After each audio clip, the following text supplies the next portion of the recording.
한때는 강남 사모님, 이제는 가정부. 절망의 끝에서 만난 백만장자 회장.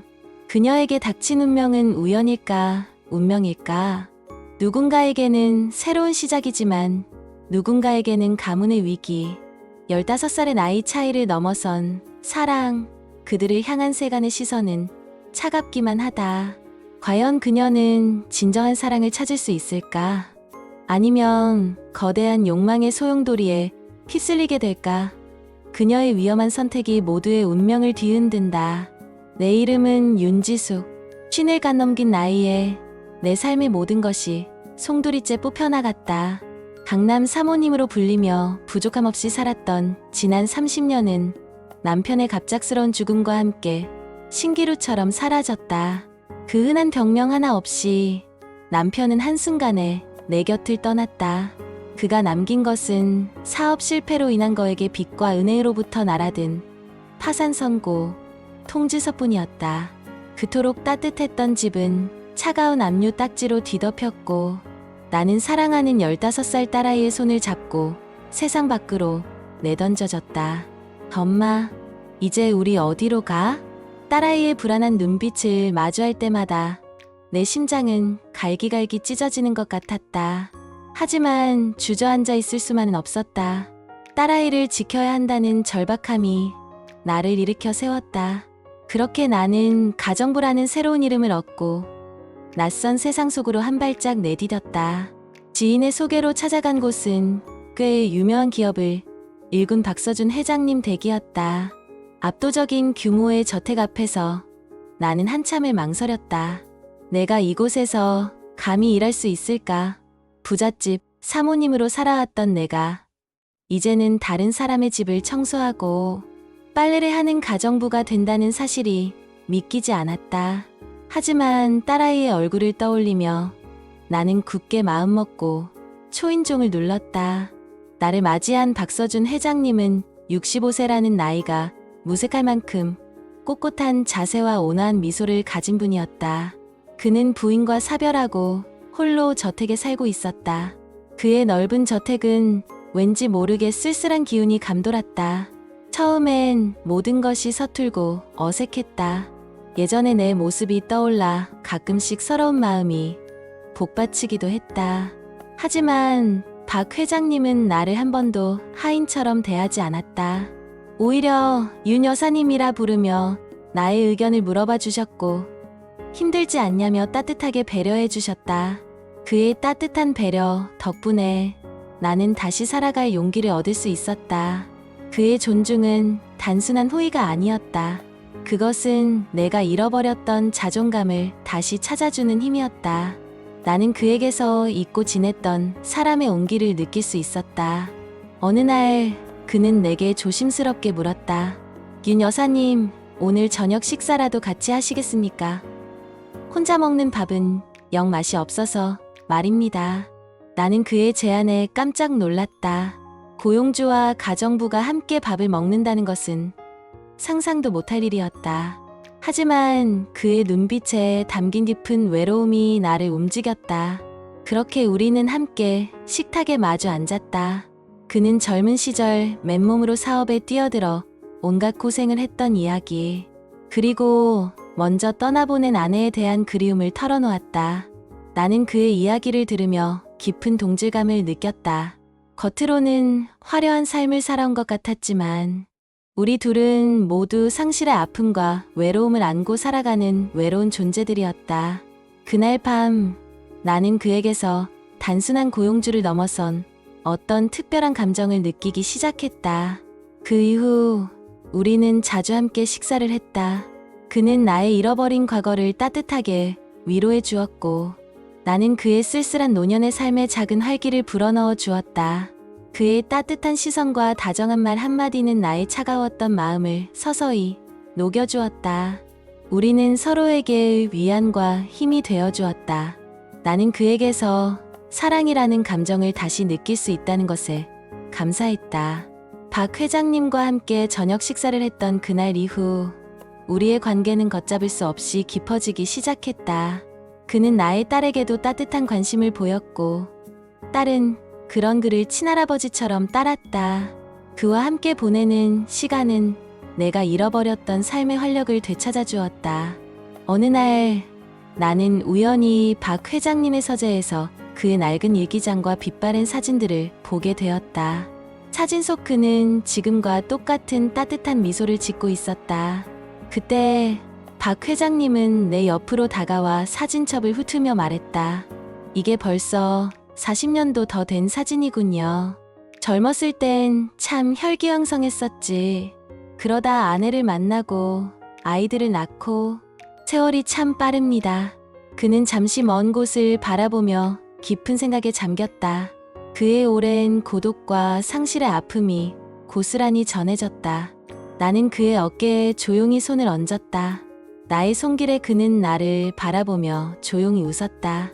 그날 밤 그는 내게 조심스럽게 청혼을 해왔다. 지숙 씨, 저와 함께 남은 인생을 함께 해주지 않겠습니까? 당신을 만나고 다시 살아보고 싶다는 생각을 하게 되었습니다. 나는 그의 진심 어린 청혼에 가슴이 벅차오르면서도 한편으로는 두려움이 밀려왔다. 15살이나 많은 나이 차이, 가정부와 회장님의 재혼을 바라보는 세상의 시선, 그리고 무엇보다도 나의 딸아이가 이런 나의 선택을 이해해줄까? 혹시라도 상처받지는 않을까? 나는 며칠 밤낮을 고민했다. 딸에게 조심스럽게 박 회장님과의 관계를 털어놓았다. 엄마, 그동안 얼마나 힘드셨어요. 박 회장님, 정말 좋은 분이신 것 같아요. 엄마가 행복했으면 좋겠어요. 이제 엄마도 행복해질 때 됐잖아요. 딸의 진심 어린 한마디에 나는 그만 울음을 터뜨리고 말았다. 나의 행복을 진심으로 응원해주는 딸의 말에 용기를 얻었다. 이제 남은 것은 박 회장님 자녀들의 축복이었다. 나는 박 회장님과 함께 그의 자녀들을 만났다. 그들은 처음에는 당황한 기색이었지만 박 회장님의 진심과 우리의 사랑을 확인하고는 기꺼이 우리를 축복해 주었다. 아버지께서 행복하시다면 저희도 좋습니다. 어머니, 앞으로 저희와 함께 행복하게 지내주세요. 모든 장애물이 사라지고 우리는 혼인신고를 하기로 결심했다. 하지만 행복한 시간도 잠시. 나는 그의 둘째 아들인 박지훈 씨의 차가운 눈빛을 보았다. 그는 우리에게 겉으로는 축복의 말을 건넸지만 그의 눈빛은 당신은 우리 아버지의 재산을 노리고 접근한 것 아니냐고 말하는 것 같았다. 그의 차갑고 경계심 가득한 시선은 내 마음속에 불안의 씨앗을 심어 놓았다. 나는 이 결혼이 단순히 돈 때문에 하는 것이 아니라는 것을 보여줘야 한다는 무거운 책임감을 느꼈다. 박 회장님과 나는 마침내 혼인신고를 하고 정식 부부가 되었다. 나는 잃어버렸던 가족이라는 울타리를 되찾았고 박 회장님은 다시 가장이라는 이름을 얻었다. 우리의 결혼 생활은 마치 꿈만 같았다. 박 회장님은 나의 딸을 친딸처럼 아껴주었고 우리는 함께 여행을 다니고 맛있는 음식을 먹으며 행복한 시간을 보냈다. 나는 박 회장님의 따뜻한 사랑 속에서 가정주부로 그리고 아내로 다시 태어났다. 더 이상 가정부 윤지숙이 아닌 박 회장님의 아내 윤지숙이었다. 하지만 나는 항상 마음속 한구석에 지훈 씨에 대한 불안감을 떨쳐낼 수 없었다. 아니나 다를까 지훈 씨는 나에게 찾아와 노골적으로 박 회장님의 재산을 포기하라는 혼전각서를 쓰라고 요구했다. 어머니, 죄송하지만 아버지, 재산은 아버지께서 평생 고생해서 일군 것입니다. 당신 같은 사람이 함부로 손댈 수 있는 것이 아닙니다. 저희 가족을 위해 재산을 포기해 주세요. 나는 그의 말에 큰 충격을 받았다.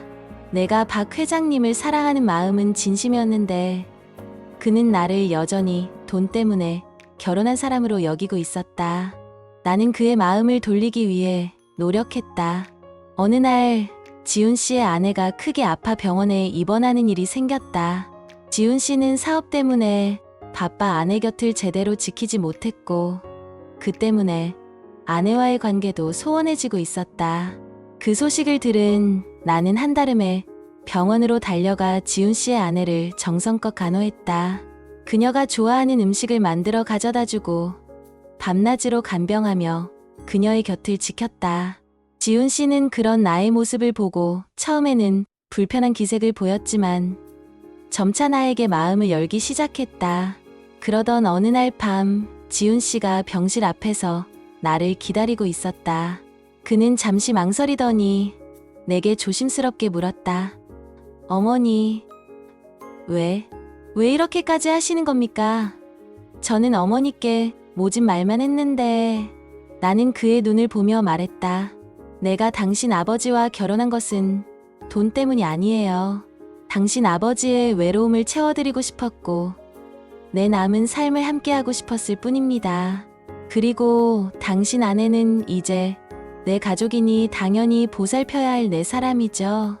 내 딸도 아픈 엄마를 위해 매일 밤을 새워 간호했었어요. 당신 아내를 보며 내 딸 생각이 났습니다. 나의 진심 어린 말에 지훈 씨의 눈에는 눈물이 고였다. 그는 내게 진심으로 사과를 건넸고 우리는 비로소 진정한 가족이 되었다. 5년의 세월이 흘러나는 55세, 박 회장님은 70세가 되었다. 우리는 여전히 서로를 사랑하고 의지하며 행복하게 살고 있다. 나는 절망의 끝에서 새로운 희망을 찾았고 나이와 신분을 초월한 진정한 사랑을 얻었다. 이 모든 것이 마치 기적처럼 느껴진다. 나는 오늘도 박 회장님의 따뜻한 손을 잡고 행복한 미소를 짓는다. 나의 이야기가 지금 힘든 시간을 보내고 있는 모든 사람들에게 작은 위로와 희망이 되기를 바란다.